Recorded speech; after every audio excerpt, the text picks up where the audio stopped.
पर कांग्रेस एमएलए निर्मला सप्रे से ही जुड़ी हुई है, जो मैं आपको बता भी रहा था। उमंग सिंघार की याचिका हाई कोर्ट ने स्वीकार कर ली है। इंदौर हाई कोर्ट बेंच ने याचिका स्वीकारी है। 9 दिसंबर को याचिका पर सुनवाई होनी है। याचिका में निर्मला सप्रे की सदस्यता रद्द करने की मांग की गई है। याचिका में कहा गया है कि लोकसभा चुनाव के दौरान बीना विधायक निर्मला सप्रे ने कांग्रेस छोड़कर भारतीय जनता पार्टी ज्वाइन की थी और इसका एविडेंस भी दिया गया है। देखिए, जो याचिका स्वीकार की गई है, इसमें ज्यादा से ज्यादा होना क्या है, ये नवीन सिंह से जानते हैं। वो हमारे साथ न्यूज रूम से जुड़े हुए हैं। अब क्या संभावना है? याचिका तो स्वीकार कर ली गई है, लेकिन जाहिर सी बात है ये विधानसभा की बात है। विधानसभा के स्पीकर को निर्णय लेना है, यानी विधायिका को। तो इसमें ज्यादा से ज्यादा क्या हो सकता है नवीन, वो आप हमारे दर्शकों को बताइए।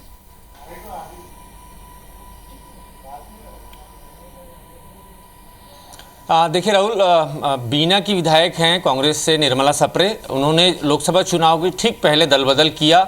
मुख्यमंत्री डॉक्टर मोहन यादव के साथ मंच शेयर किए। भारतीय जनता पार्टी की सदस्यता अभियान में गई, भारतीय जनता पार्टी के कार्यालय गई, भारतीय जनता पार्टी के तमाम उन्होंने कार्यक्रम अटेंड किए और पूरे चुनाव में, लोकसभा चुनाव में कांग्रेस पार्टी के अधिकृत प्रत्याशी के खिलाफ काम किया, जबकि वो कांग्रेस की एमएलए थी। कांग्रेस के संविधान के मुताबिक भी यही नियम है कि कांग्रेस के जो अधिकृत प्रत्याशी है, जिसको पार्टी ने बी फॉर्म दिया है, उसके साथ कांग्रेस के हर विधायक को, नेता को खड़ा होना है। लेकिन उसके बाद ये दावा किया उन्होंने कि वो भारतीय जनता पार्टी के साथ चली गई हैं। और इसी के बाद जब विधानसभा का अगला सत्र लगा तो कांग्रेस ने इसकी शिकायत विधानसभा के अध्यक्ष से की। मैं सबूत के साथ शिकायत की, वो प्रमाण भी दिखाए कि वीडियोज़ और फोटोज़, अखबार में छपी हुई खबरें, वो तमाम कतरने विधानसभा अध्यक्ष को दी और विधानसभा अध्यक्ष से दल बदल कानून के तहत उनकी सदस्यता रद्द करने की मांग करी है। फिलहाल नरेंद्र सिंह तोमर विधानसभा के अध्यक्ष हैं, उन्होंने दोनों पक्षों को नोटिस जारी किया है। निर्मला सप्रे को नोटिस जारी करके पूछा है क्यों ना आपके खिलाफ कार्रवाई की जाए, क्योंकि आपने कांग्रेस पार्टी के दामन को छोड़कर भारतीय जनता पार्टी के दामन थाम लिया और कांग्रेस पार्टी के खिलाफ आपने जाके चुनाव प्रचार किया, काम किया है।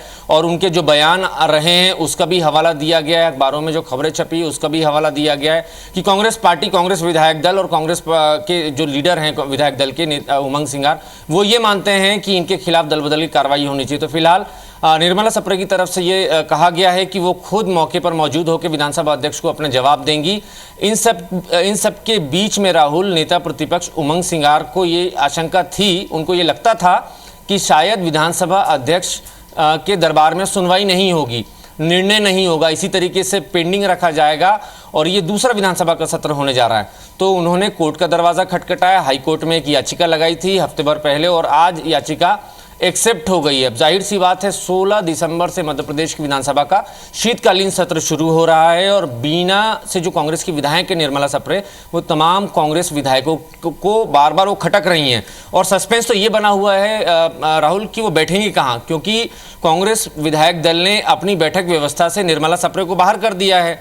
अब वो बैठेंगी कहाँ? क्या वो सत्र में आएंगी, हाजिरी लगाएंगी, वापस चली जाएंगी या फिर पूरे सत्र के दौरान वो गैर मौजूद रहेंगी? तो ये भी एक बड़ा सवाल है। लेकिन 9 तारीख को इस मामले पर सुनवाई होनी और 16 दिसंबर से विधानसभा का सत्र शुरू हो रहा है। तो जाहिर सी बात है अगर निर्णय हो गया सुप्रीम कोर्ट की तरफ से पहले, माफ़ कीजिएगा, हाई कोर्ट ने अगर पहले निर्णय दे दिया 16 दिसंबर के पहले, तो बड़ा बवाल सियासत में हो सकता है। बीजेपी की खिंचाई करने का मौका भी कांग्रेस पार्टी को मौके पर मिल जाए, क्योंकि बीजेपी के विधायक और बीजेपी के तमाम नेता अब भी ये कहते हैं कि निर्मला सप्रे कांग्रेस पार्टी में, हमारे दल में नहीं आई है। निर्मला सप्रे कहती हैं जब मौका आएगा तब मैं इस्तीफा दूंगी। कई बार उनसे जब सवाल पूछा गया कि आप इस्तीफा कब देंगी, तो उनका सीधा ये कहना था जब मौका आएगा तो मैं इस्तीफा दे दूंगी। लेकिन वो ये साफ नहीं करती कि वो किसके साथ हैं, कांग्रेस पार्टी के साथ। ये उन्होंने साफ नहीं किया, इसीलिए तो यहां तक बात आई। लेकिन नवीन, इसमें न्यायपालिका भी विधायिका को निर्देश दे सकती है। महाराष्ट्र के मामले में उठाकर आप देख लीजिए कि एक टाइम दे सकती है कि इतने